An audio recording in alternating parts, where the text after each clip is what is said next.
read them again and again, so many times, and always with the certainty that in them she lives again.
Diary entry, May the 17th, 1956.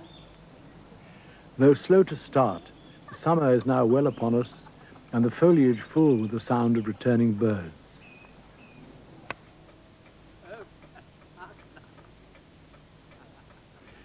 As usual, I shall retreat here, to the secure comfort of my books, my work, and the memory of my beloved Catherine.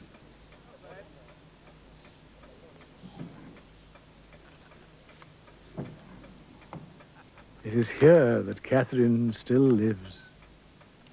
You won't have to pay any rent, you know. My allowance will take care of all that.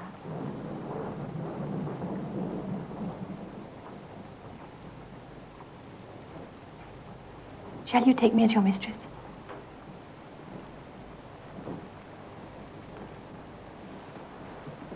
Catherine.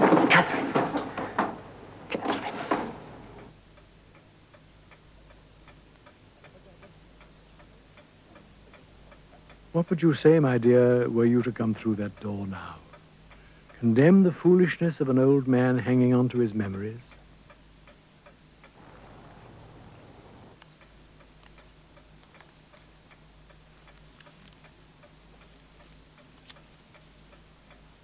No, I think not. I know that you quietly smile, that you live on in me still.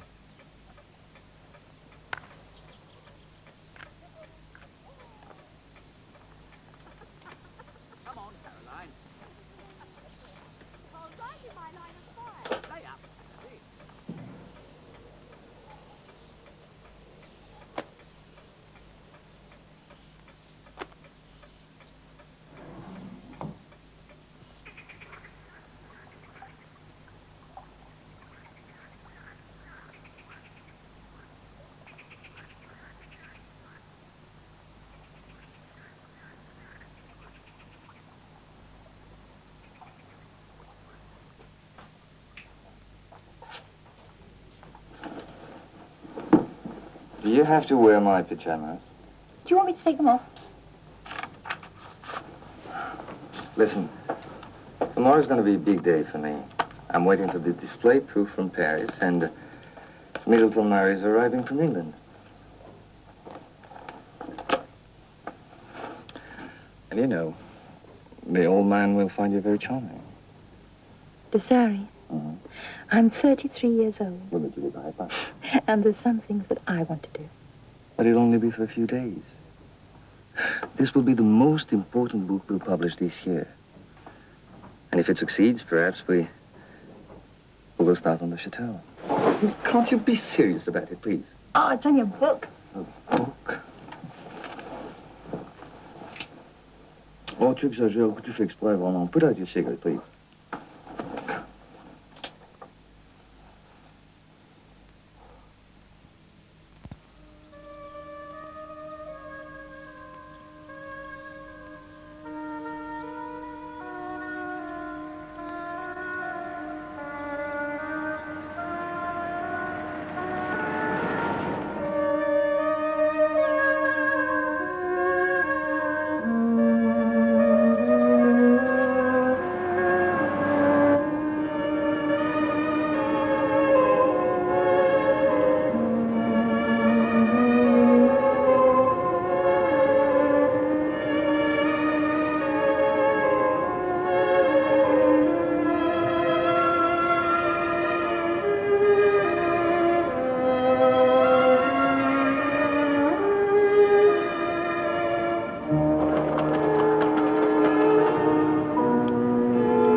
Dearest Bogey, I've been on the point of writing this letter for days. My heart has been behaving in such a curious fashion that I can't imagine it means nothing. So, as I should hate to leave you unprepared, I'll just try and jot down what comes to mind.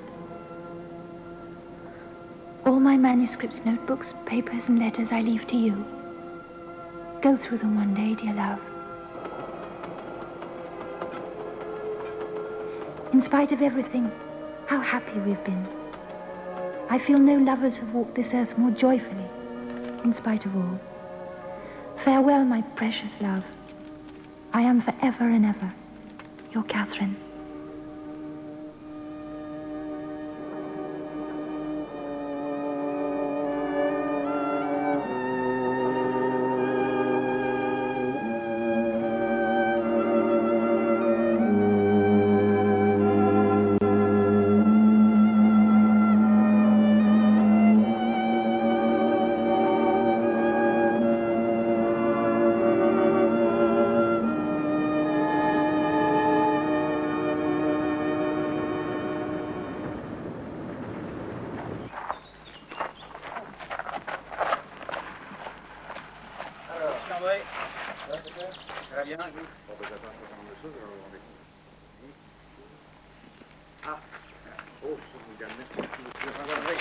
Marie! Marie! This is what we've been waiting.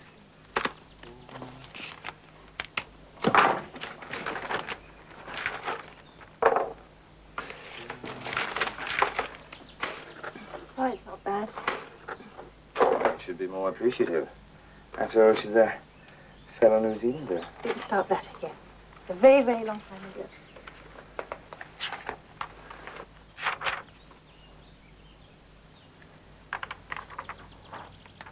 You've done well, Andre.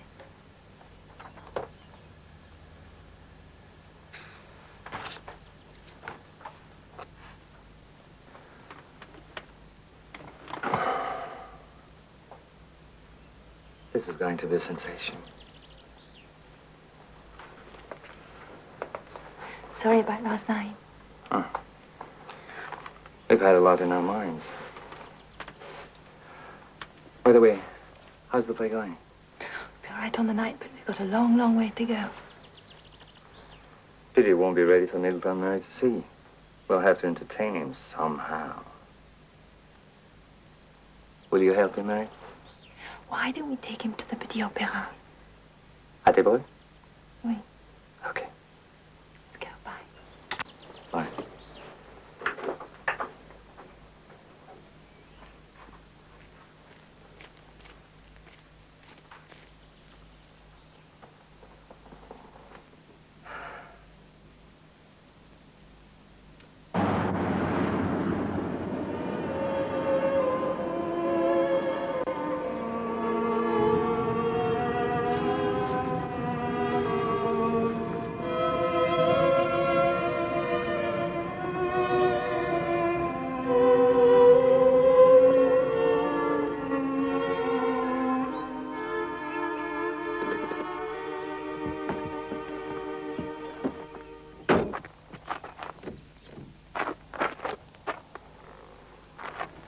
ne serai pas lent, entendez-moi.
Comme la fleur, il naît et il se flétrit.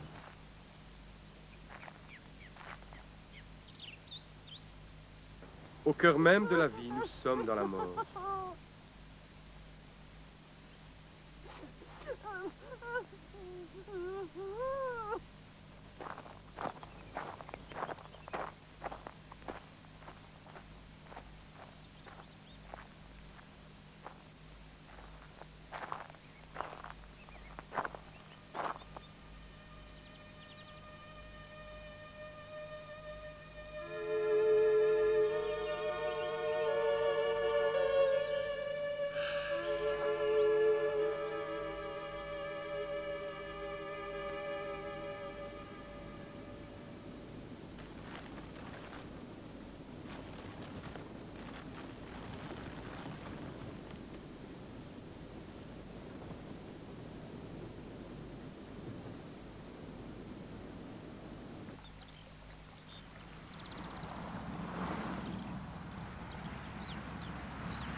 Là, écoutez, hein?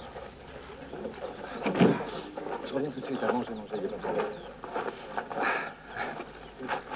John. Hello, how nice Oh, to see John, how good to see you again. Oh, Mrs. Maria hasn't come with you, has she? you. No. She's back at home looking after the family. She really doesn't care to travel. The promotion proof, how do you call it? The rough copy has arrived. Oh, splendid. So we have a lot to talk about. Alain, vous voulez prendre les bagages de monsieur, s'il vous plaît, et lui monter dans sa Certainement, chambre? monsieur. Merci beaucoup. So, make yourself comfortable. Thank you so much. Thank you. Bonjour, monsieur. Bonjour, madame. Merci.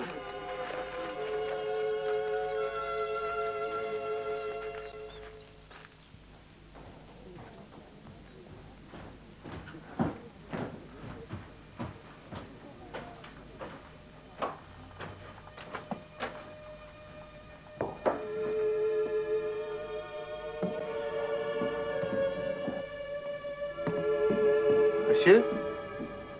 Monsieur?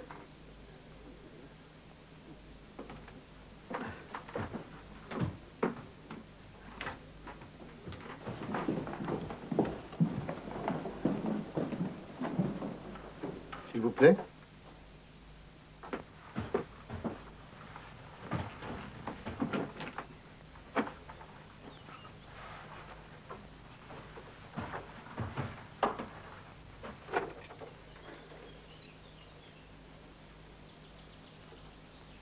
Ah, très bien, parfait, merci. Je vous en prie.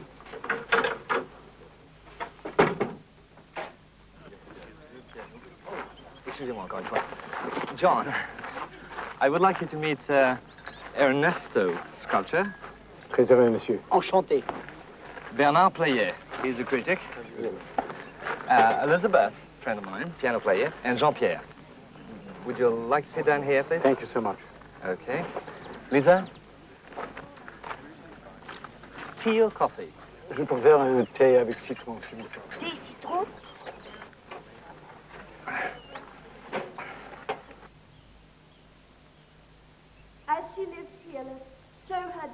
brightness, I do well believe, excels whatever yet you looked upon. Okay. We'll come back and look at the finale after lunch. Half an hour, everyone. Lunchtime. Now, Hermione. We got to make her look like a beautiful vision. Isn't she supposed to come to life here? Shouldn't we make them think... Leontes must feel remorse. Oh, what the people want is a fairy tale. It's supposed to be romantic. But the Queen's got older. She suffered. She must look like it. You can't make the Queen look her fright. She's got to be beautiful.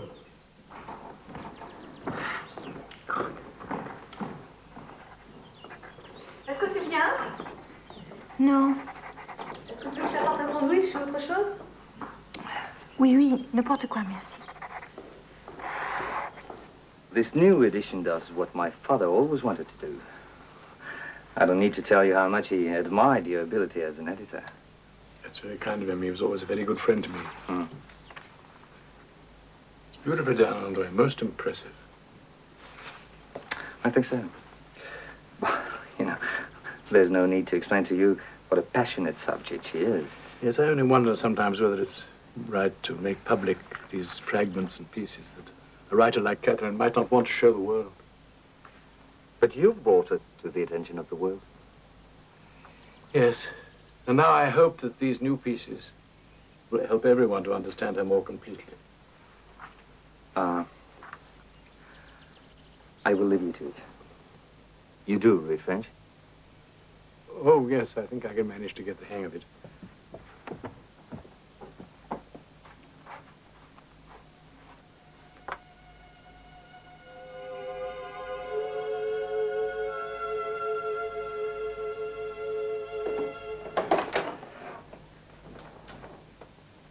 I seem to spend half my life arriving at strange hotels.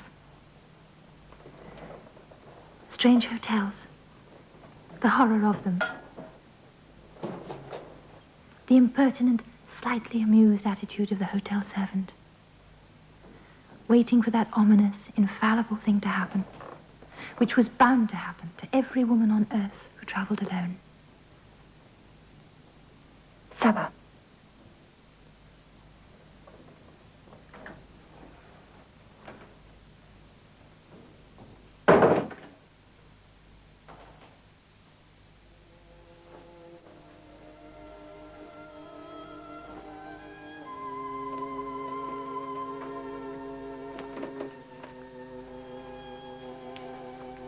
Must I suffer so? I wasn't made for suffering. Smile.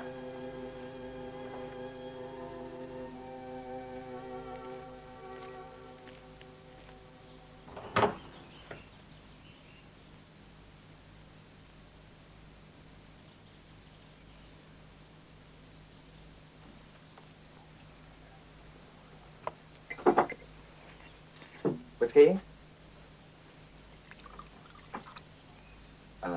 Would you care for whiskey, John? No, I'd rather have port if you have any.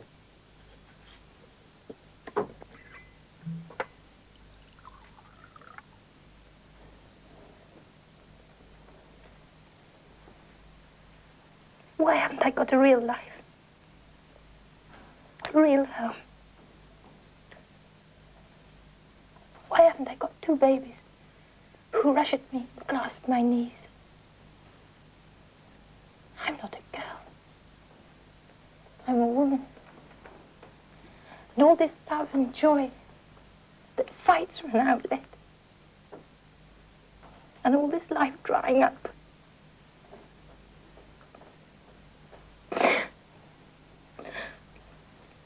Like milk in an old breast.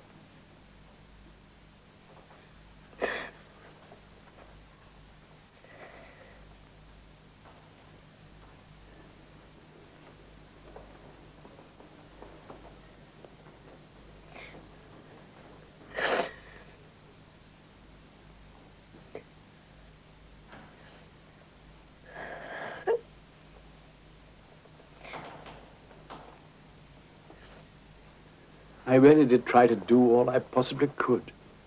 Of course, I was longing to be with her all the time, but it just wasn't possible. After her death, you know, quite a number of people accused me of having abandoned her. You must understand that the doctor had impressed on me that complete rest with Catherine was essential. Any kind of excess, if you understand what I mean, would be completely detrimental to her state of health. As a matter of fact, he was quite explicit. No sex. So you see, there was no question of my abandoning her. On the contrary, Catherine was such a delightful creature that whenever we were alone together, we found one another irresistible. We simply couldn't help ourselves.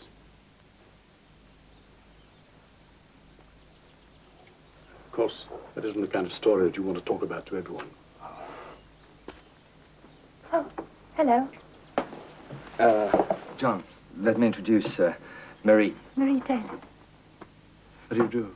I just wanted to thank you for the roses. They were lovely. Delighted. Well, I must go back to the theatre. We're in a bit of a flap.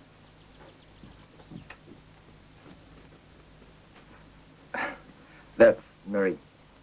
She's the designer. She works here with a theater group. Oh, is that all she does? Well, she's my, how could I say, companion. Oh, well, of course I understand. Catherine and I had lived together for years before we were married. Didn't your father ever tell you? Well, then, you must make yourself at home here. Thank you very much.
Just a small company of actors and writers.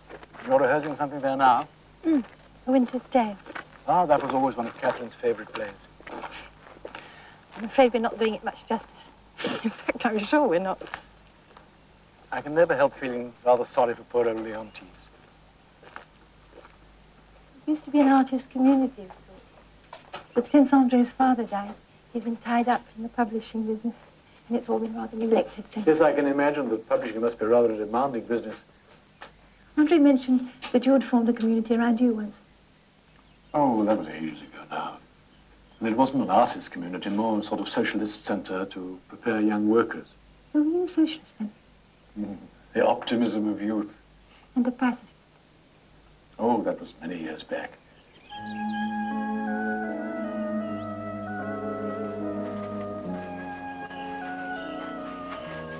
I haven't read Catherine Mansfield since I was at school. One of our great writers. I remember Catherine once read a little verse about New Zealand. From the other side of the world, from a little land with no history, I, a woman with a taint of pioneer in my blood, something, something, and shadows that blot out reality, and something about their stupid hands. I, a woman with a taint.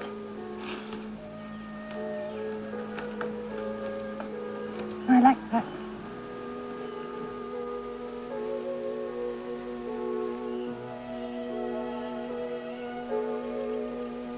I hope I'm not keeping you from work on your proofs. Oh, no, no, of course not. I wouldn't like to be held responsible for that. I can't really believe that Andre would be jealous.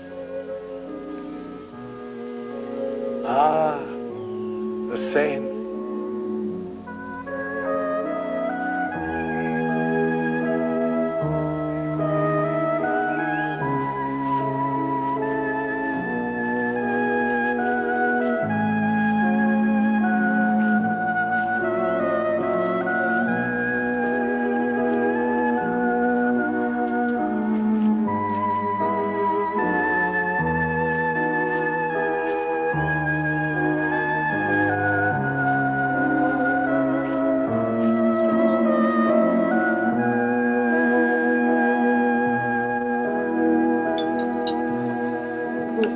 I can't help feeling a certain reservation about the way you've mixed the journals and the letters. Don't you think it may turn out rather confusing? Oh, no, no, no. You see, that is the very idea. We're not changing what Catherine wrote. We're using what she wrote to look at the essential conflict within herself. You see, we have the private thoughts of the woman and the public thoughts of the writer. And it is these extremes, this contrast that's interesting to the modern public.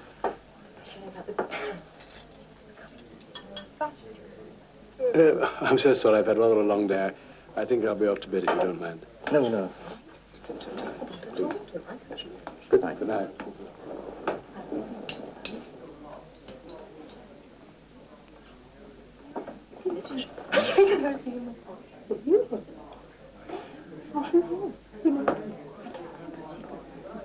Mon verre est vide. Hein?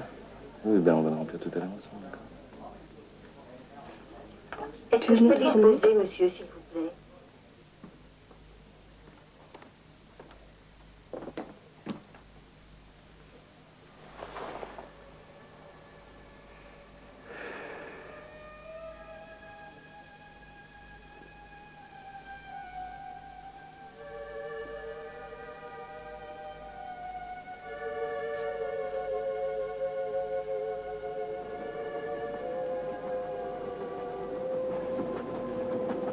Dearest Bogey, I've been on the point of writing this letter for days.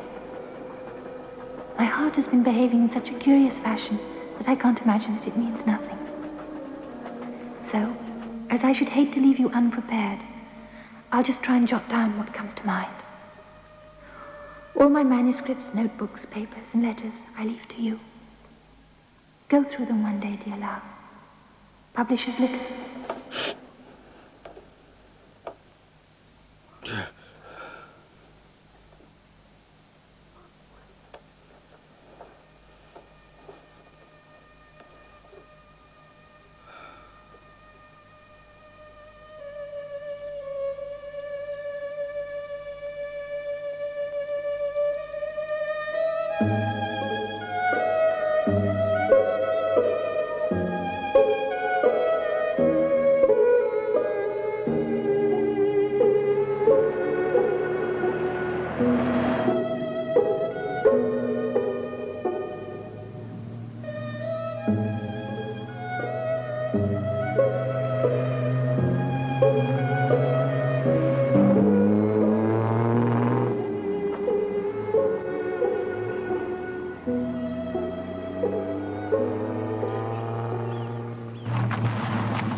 Oh, take this, will you? For home, my wife and family.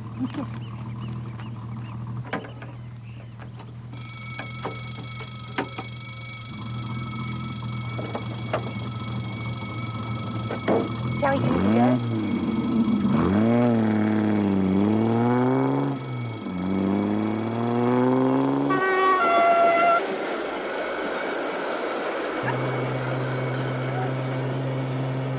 Well, I did post your letter. Ah, my last will and testament.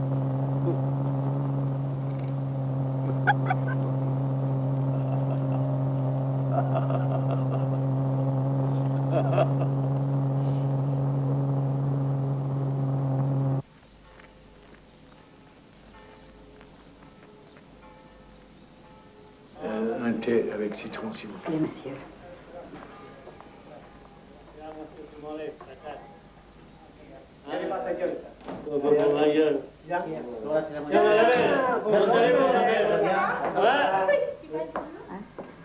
Bonjour. Non.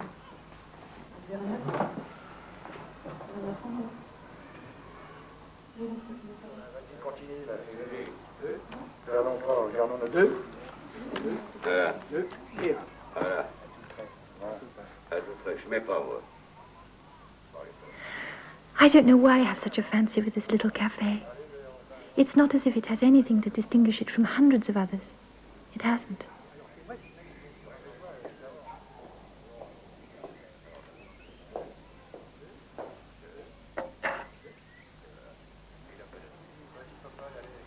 In certain lights, Madame looks quite transparent, shining out of her black shawl with an extraordinary effect.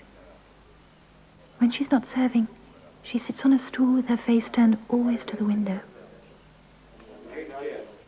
And then there's the waiter. When he's not smearing over the tables or flicking a dead fly or two, he stands, in his far too long apron, waiting. I don't miss John at all now. I don't want to go home. I feel quite content. Life with other people becomes a blur, it does with John. But it's enormously valuable and marvelous when I'm alone. The detail of life. The life of life.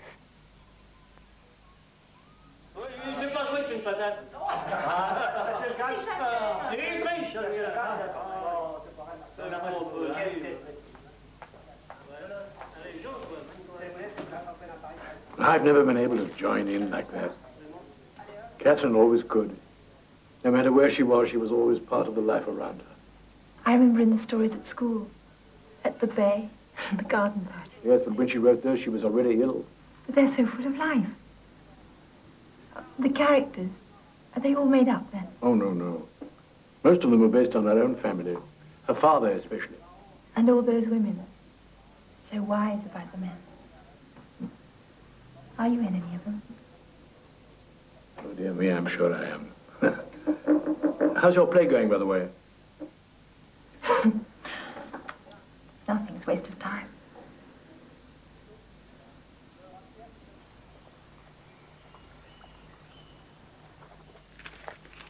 Oh, John, before I forget, here are the documents, letters and photographs that you so kindly lent me.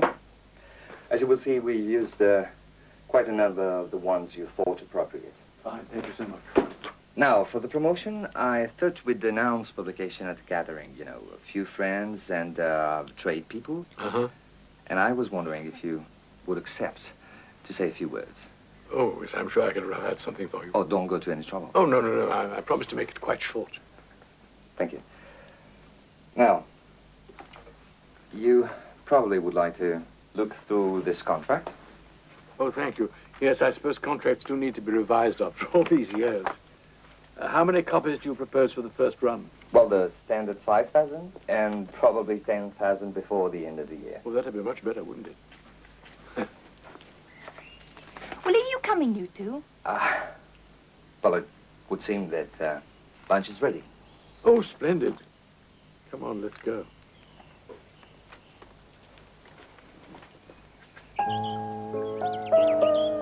Catherine and I always wanted to live in the country. The publisher I knew offered to take over my magazine and put us both on salary to edit it.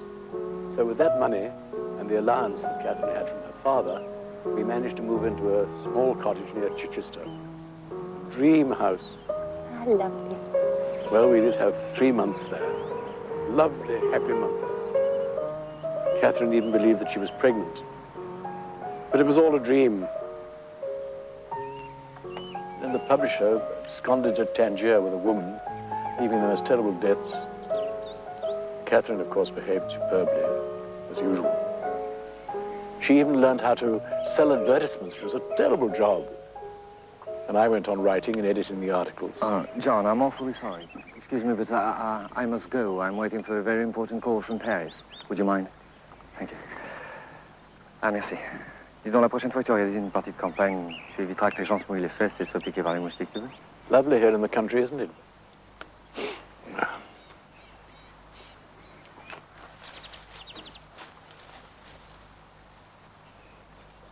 New Zealand must seem a very long way away. Oh, it's a funny place. We all say we love it. So many of us leave. But still home. We never really get away. It seemed to me that Catherine didn't take New Zealand very seriously. Otherwise, she'd have talked to me about it. Perhaps it's something you don't really talk about. I don't know. I remember some wonderful stories. Lovely stuff about children and beaches. Oh, of course, she used the place for copy. But it's strange. I suppose you will think me a sentimental old fool. But I must tell you that you do remind me of her very much.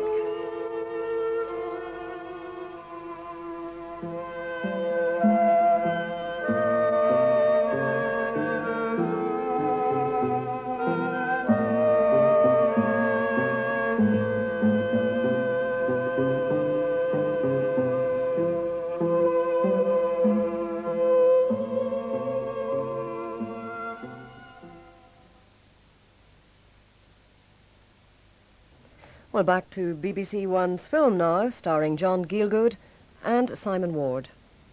The first story Catherine ever brought me in London was called Woman at the Store. I thought it was brilliant. And it was set in that part of the savage country. The Urewera. Oh, is that the way you pronounce it?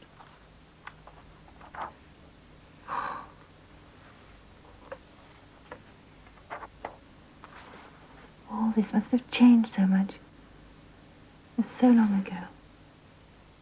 It doesn't seem so very long ago to me.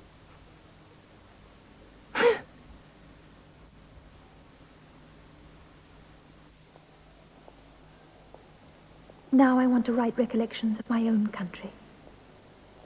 Yes. I want to write about my own country until I exhaust my store.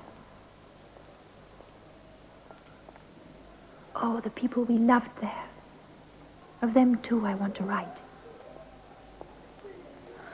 Oh, I want for one moment to make our undiscovered country leap into the eyes of the old world. It must be mysterious as though floating. It must take the breath. I have a perfect passion for the island where I was born.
So you knew D.H. Lawrence and his wife? Oh, yes, we used to see a lot of each other.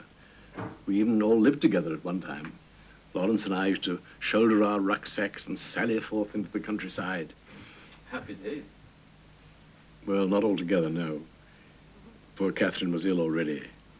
The long-dying blossom, Lawrence used to call her. That's sad. Yes, and we couldn't have children then, of course. Now I've got several, and even some grandchildren, too. 4 marriages, you said? Yes, 4 marriages. The last one 2 years ago.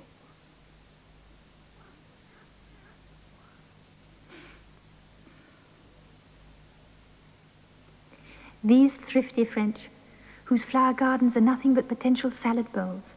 There isn't a leaf in France that you can't faire une infusion avec, not a blade that isn't bon pour la cuisine. And what appalling furniture, never one comfortable chair. If you want to talk, the only possible thing to do is to go to bed. I quite understand the reason for what is called French moral laxity. You're simply forced into bed. Suppose a friend drops in for tea and asks if you believe in absolute evil. How can you put your mind to these things when you're sitting on 4 knobs and a square inch of cane?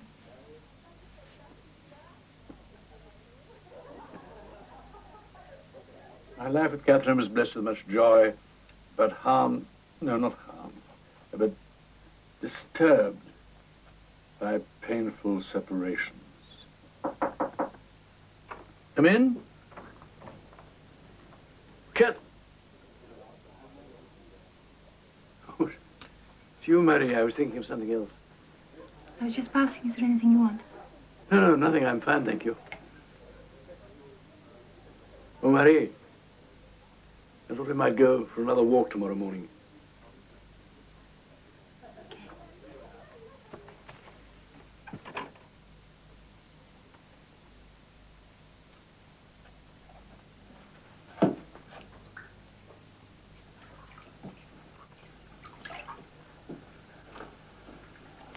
Our visitors are rather charming now. It's strange. Tu plaisantes ou pas? He's like anybody else. Thinks of himself. He's like you, then. If you'd been at dinner, you'd have heard. And what? Well, how he's conducted his affairs since the death of his beloved Catherine. How he's made his fortune out of her. Fortune? Oh, his farm, 3 more wives. Huh? I thought that it was just publishers that made all the money. Well, that's different. Of course. The man at the center. None of you are capable of putting a woman in the center. The way you describe it is as if John discovered Catherine. As if he made her talent. You're condescending.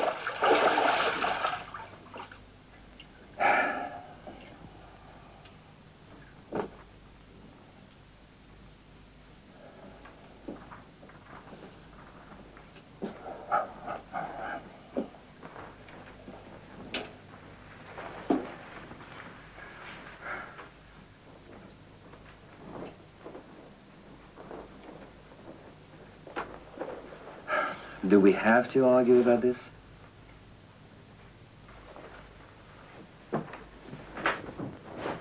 What are you doing? Marie! Marie!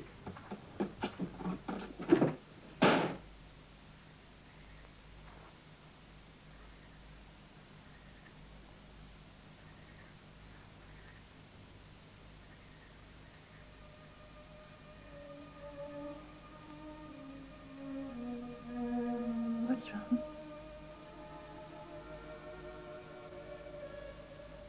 I had a dream. I dreamt that Lawrence and Frida came and told me you had gone.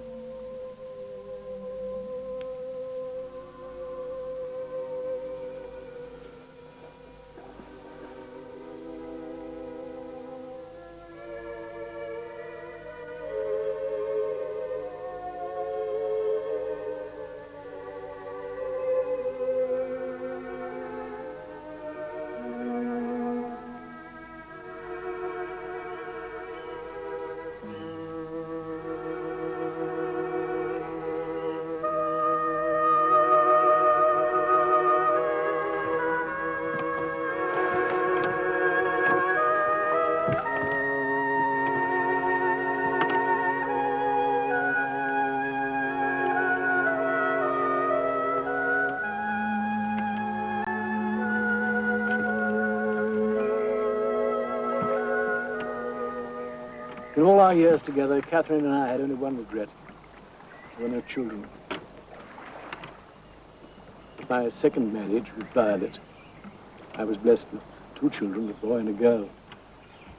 And the little girl I called Catherine, I always felt that those children were really hers. My time with Violet was unhappily short, too. She died, you know, just like Catherine, of tuberculosis. At the age of 26. So tragic. So it was Catherine who couldn't have any children. Yes.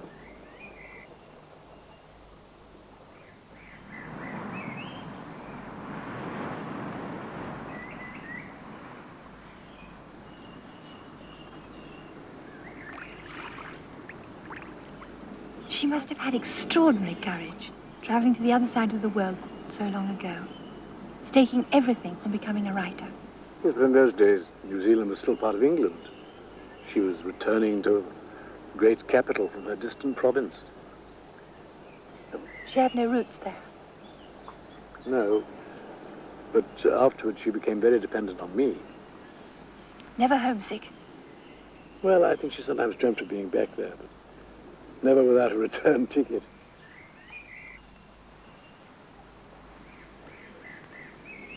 There are moments when I think I'm wasting my time here. If I was really brave, I'd go home and build something there, something new. Oh!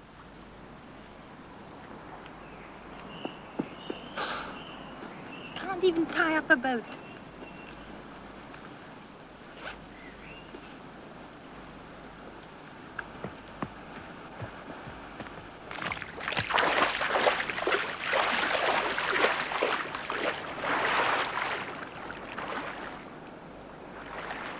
Mary, careful! It's a strong current.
Andre's family lived in it for generations.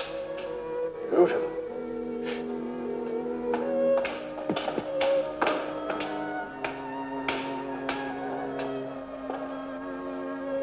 He still dreams of having it all done up and moving back. The ravages of war, I suppose.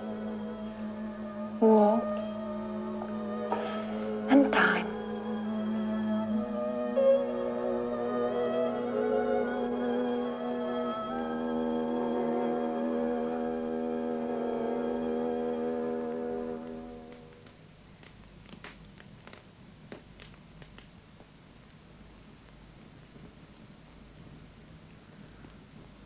I won't have to pay any rent, you know. My allowance will take care of all that.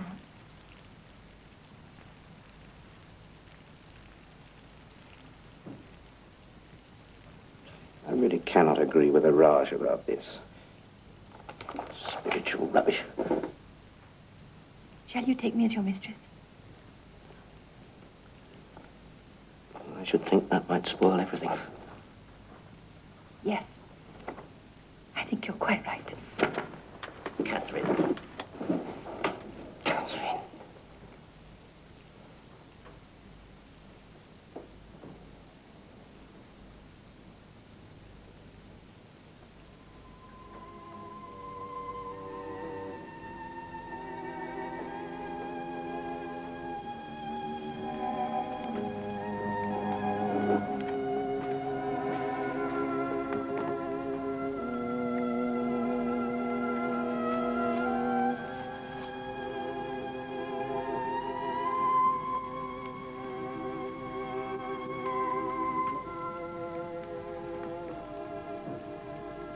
So Catherine left you?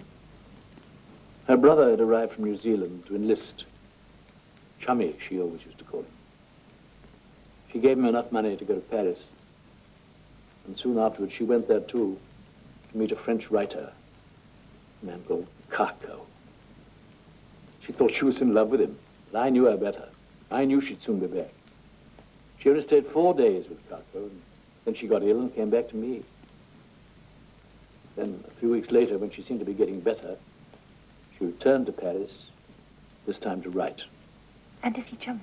Oh, no, no. He'd been sent to the front long before that.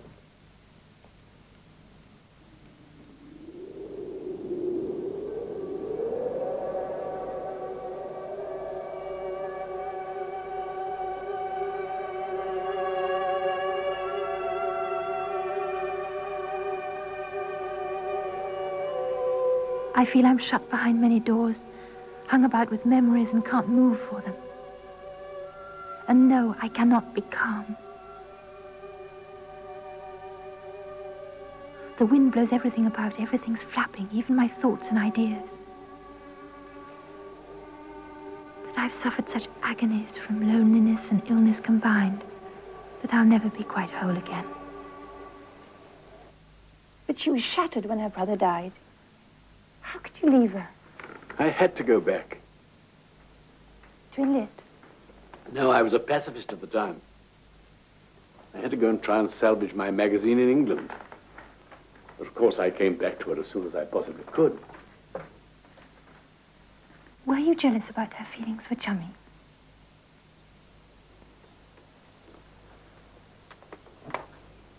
She said she felt as dead as he was. He was in her flesh as well as in her blood. Yes, yes, I suppose it was never the same between us after that. She seemed to take herself away from me and at a distance.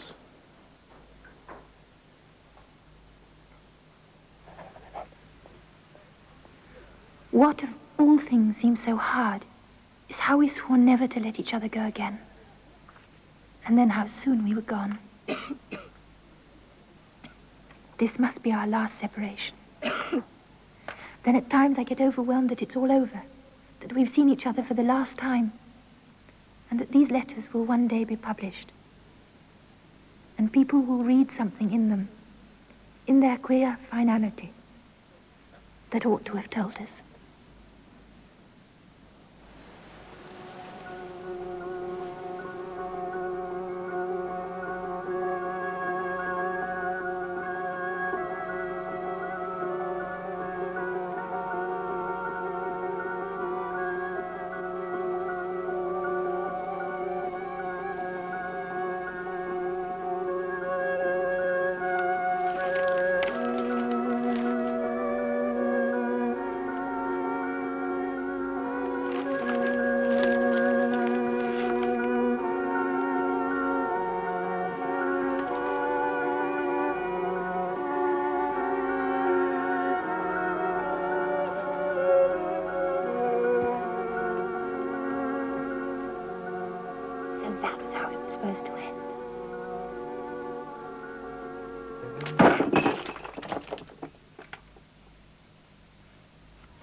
I just got your note about Je ne parle pas. No, I certainly wouldn't agree to those excisions, even if there were 500 million copies in existence. Shall I pick the eye out of the story for £40? The outline would be blurred. It must have those sharp lines.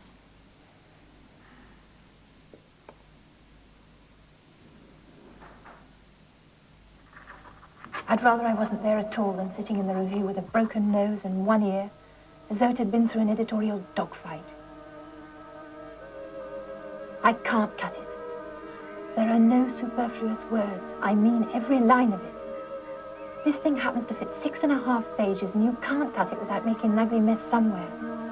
I hate the sort of license that English people give themselves, to spread over and flop and roll about. I feel as fastidious as if I wrote with acid.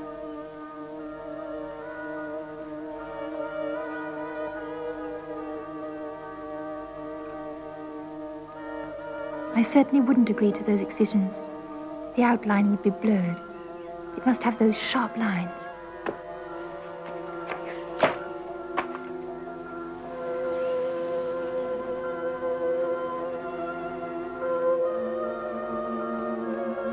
No power on earth would have made me cut a word. I wish I hadn't. I was wrong. I was very wrong. Oh, here you are. Couldn't find you at the theater. But what the hell has this man done? You know, Mary, these are personal letters. You shouldn't have taken them away from the office. How can a pacifist be chief censor at the War Office? For Christ's sake! But it doesn't matter now. Okay, come on, have a lunch with us. You can't just shut yourself away here, can you? Emily? Allez, Get out! Out!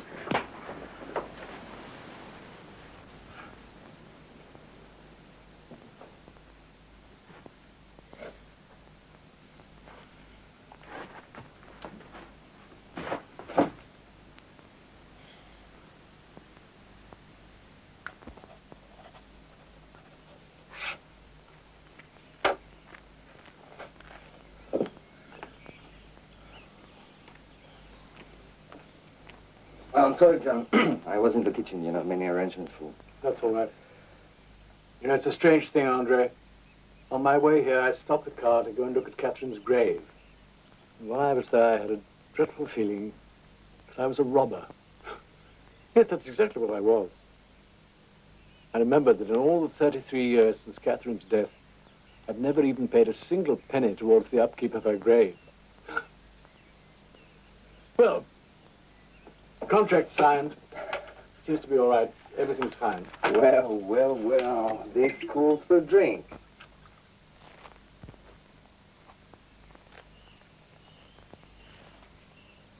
Yeah.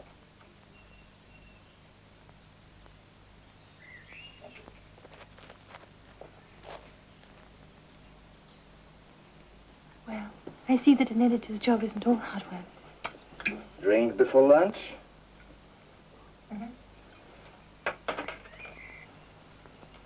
Yeah. John, to health and happiness. And to the new book. So there I was with absolutely no idea how I was going to pay for the farm. Merci. How much was it in those days? £900. I hadn't a single penny. But the very next day, a cheque came through the post for £1,000. Royalties on Catherine's books. It was so ironic. The cheque was far bigger than anything I'd ever received for my work. And 10 times as big as Catherine had ever had from her writings while she was still alive. I couldn't help taking it as a sort of sign. The sign of what? Well, in some strange way that she was giving a blessing on my decision to remarry.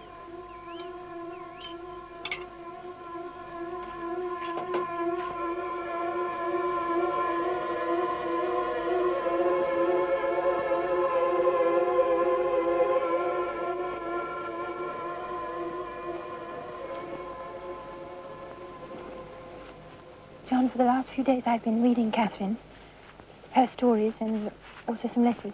Yes, we made an agreement to write to each other every day so that one day we'd be able to look back at them. And I read what you wrote and how you talked about her. This romantic vision of an ailing princess, always alone and pining for you. Well, there was always some sort of strain, of course, but we did love one another, truly. You, the eternal lover, devoting your life to the posterity of your saintly wife. What kind of truth is that? And I know it must be difficult for you to understand, but... What did she do before she met you? I don't know. She never talked about those times. Because it wasn't important. Well... To risk 2 or 3 abortions at the beginning of the century wasn't important. John, she was no saint. She was real. She was funny, and she was tough and wise. And she cared about her writing, and her brother and her friends in New Zealand, and not just about you. You and your letters. And the way you've written about her, you'd think that all she cared about was you. And if she wrote with such passion, it was because of you. And she knew she was dying. I used to beg her. She wouldn't listen to me. She would never stay in one place, would never stay still. There's plenty of time to stay still when you're dead. It was you in A Married Man's Story.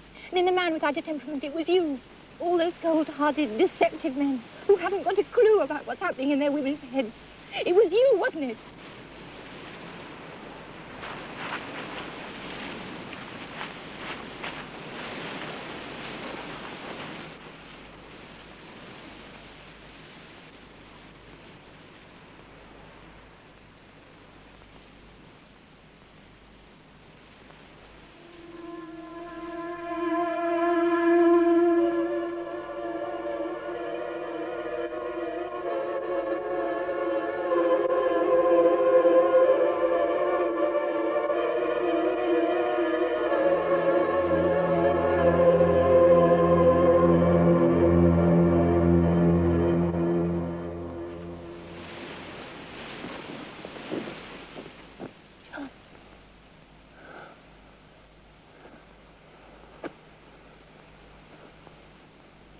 You know, you mustn't accuse me of misrepresenting Catherine. I fulfilled her longing to be known as a writer, known as she is now to all the world. Catherine would have thanked me for what I've done. I'm sure she would.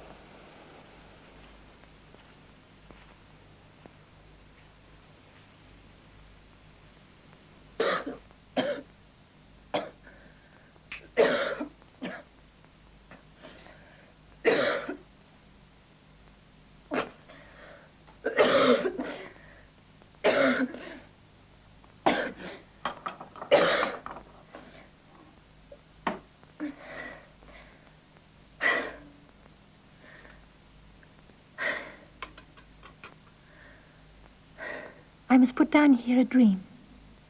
I felt my whole body breaking up. It sounded in my ears a low, confused din. There was a sense of flashing green brilliance like broken glass. When I woke up, I thought that there'd been a violent earthquake, but all was still.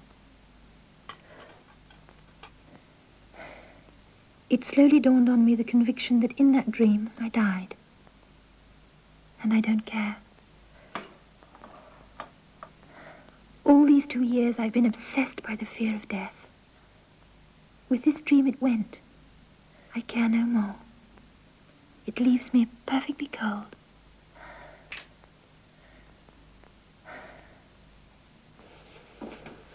Alain. Monsieur? Vous avez vu Middleton Murray? Oui, monsieur, il parlait avec mademoiselle il y a quelques heures. Lisa, vous avez vu Marie? Non, je ne l'ai pas vue.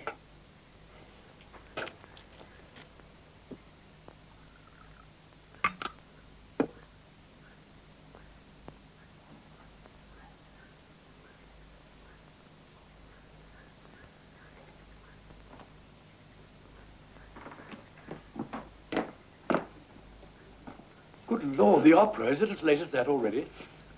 We must hurry, John. It's all right, I shan't be a minute.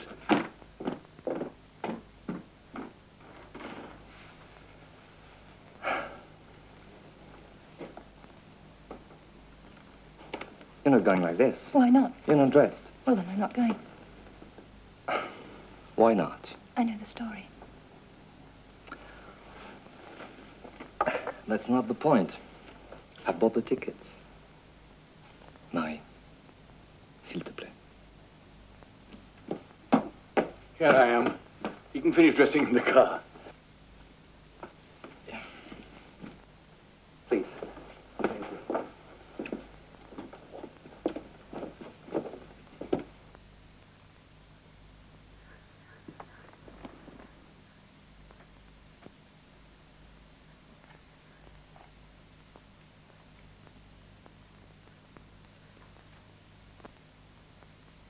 Something strange and almost terrifying darted into Bertha's mind. And this something blind and smiling whispered to her, "Soon these people will go. The house will be quiet, quiet. The lights will be out, And you and he will be alone together in the dark room, the warm bed. For the first time in her life, Bertha Young desired her husband. Oh, she'd loved him. She'd been in love with him, of course, in every other way. But just not in that way. And equally, of course, she'd understood that he was different. They'd discussed it so often. It had worried her dreadfully at first to find that she was so cold. But after a time, it had not seemed to matter. They were so frank with each other, such good pals. That was the best of being modern.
Gefallo.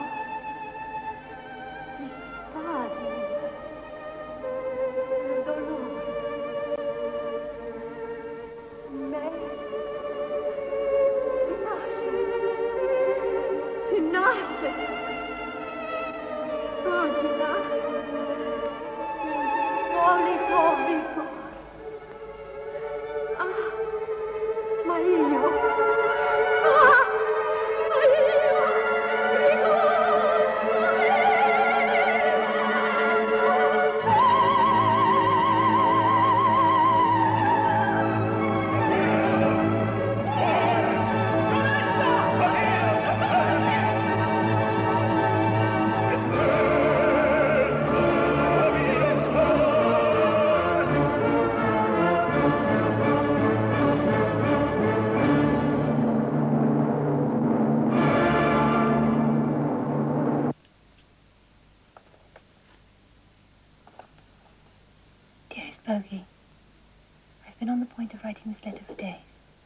heart has been behaving in such a curious fashion that I can't imagine that it means nothing.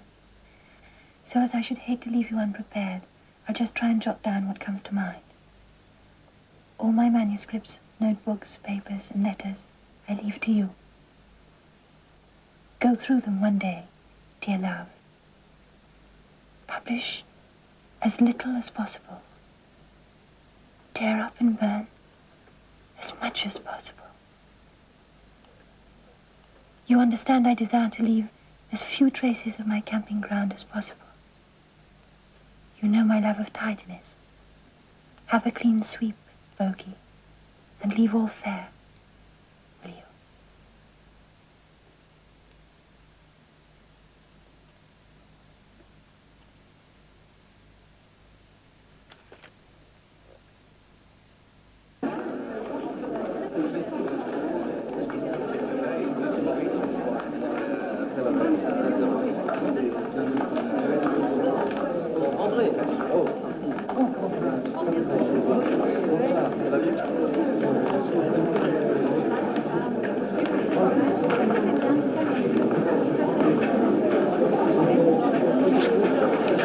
John, shall we go?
Hello. As expected. Now John seemed to enjoy it. He didn't say much on the way back. I've been reading. Oh. Interesting.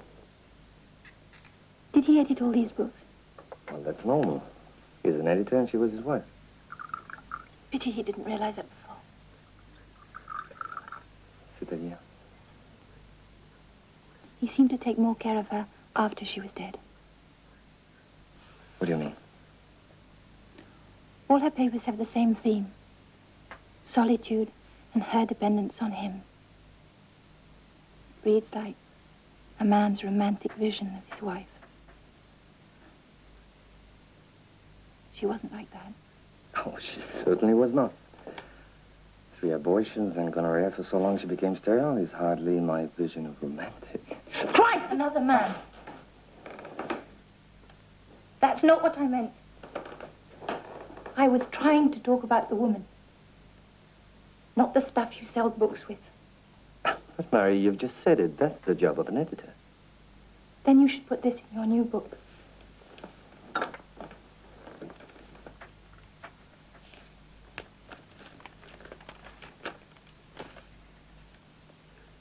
Go through all this one day, my dear love. Publish as little as possible. Tear up and burn as much as possible. You understand. I wish to leave as few traces of my camping ground as possible.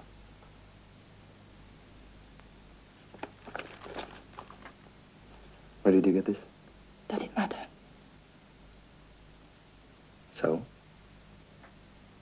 Publish it.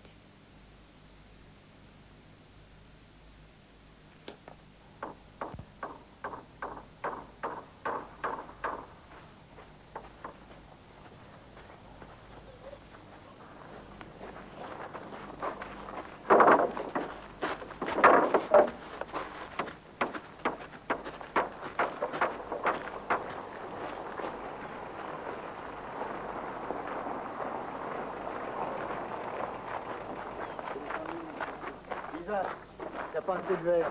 On va aller en chercher. Et tout de suite. Hein. Oui, eh ben on y va, on y va.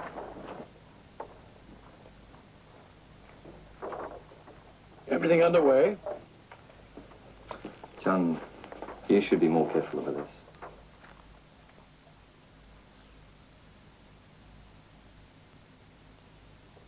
You've read it, of course.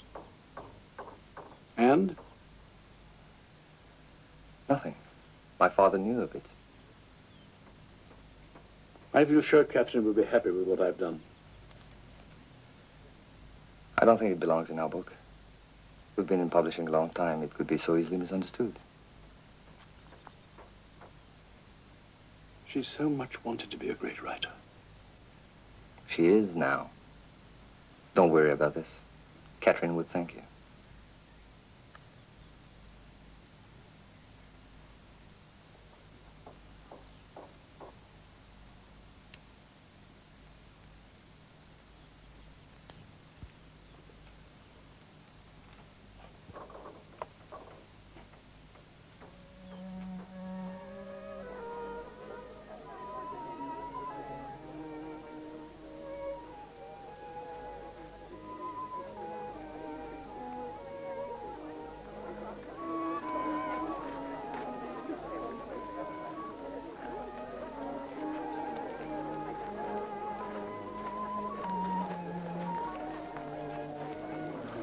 John, may I introduce Laura, Eagle of the Rain.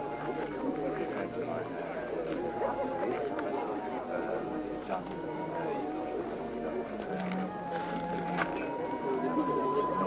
Je crois qu'on le fait. Je te dis ça. Mon papa me donne une idée de faire ça, mais malheureusement, il est mort.